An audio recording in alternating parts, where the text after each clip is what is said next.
All right, we go from outside the shoe to inside, and there he is, 6th-year head coach Ryan Day, kind enough to join us live right now. Coach, all the moves, all the spending your program did in the offseason, does the pressure to succeed this season feel any different than in years past?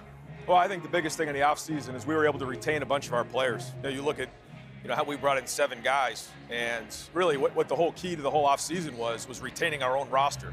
A roster that we built up over time, we've developed over time, and these guys decided they wanted to come back and forego an opportunity in the NFL. I mean, to me, that's more of the story than anything else. And you're seeing that with the guys that we have now, the leadership that we have.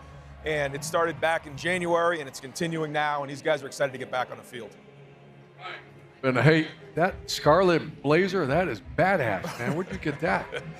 That looks good. I appreciate it, Coach. Hey, we've all seen some incredible freshmen. I'm not sure I've seen one like Jeremiah. That's a 25-year-old man playing college football as a freshman.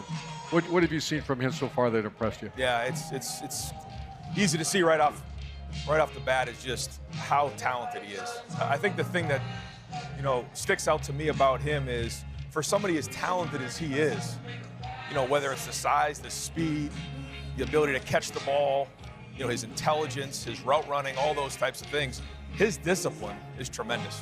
Usually guys who are that talented can get away with not being disciplined. He gives great effort. His focus is tremendous. He takes care of his body. He practices like a pro at such a young age.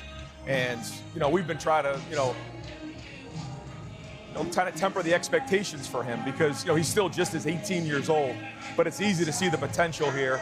And he's got a guy like a Mecca Buka. And one of the reasons he decided to come back was to help Jeremiah because he saw the talent. Wow. And I think, to me, that's what's really cool about this team right now.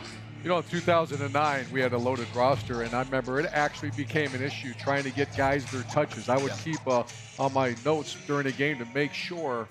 I mean, you got potential first-round draft picks all over that place, even as backups. Is that become an issue, or do you foresee that being an issue, getting touches to those guys? Yeah, I mean, it's certainly a thing. There's no question. These guys want to touch the ball. They want to play. They want to have an impact. But we talked about early on the season, like one of the things that we've got to do is we've got to put aside any type of personal agendas for the number one thing. A lot of these guys have had stats before.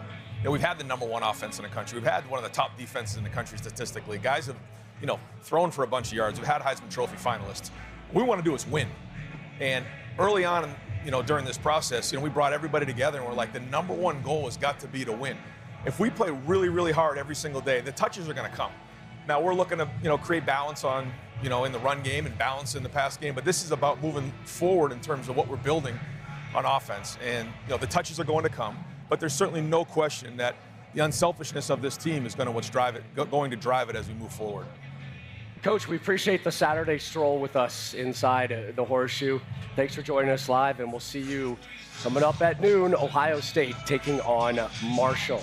Hey, thanks for watching. If you enjoy that clip, make sure you click subscribe somewhere down here. From game highlights to exclusive interviews and rankings, we've got everything you need as a college football fan right here, College Football on Fox.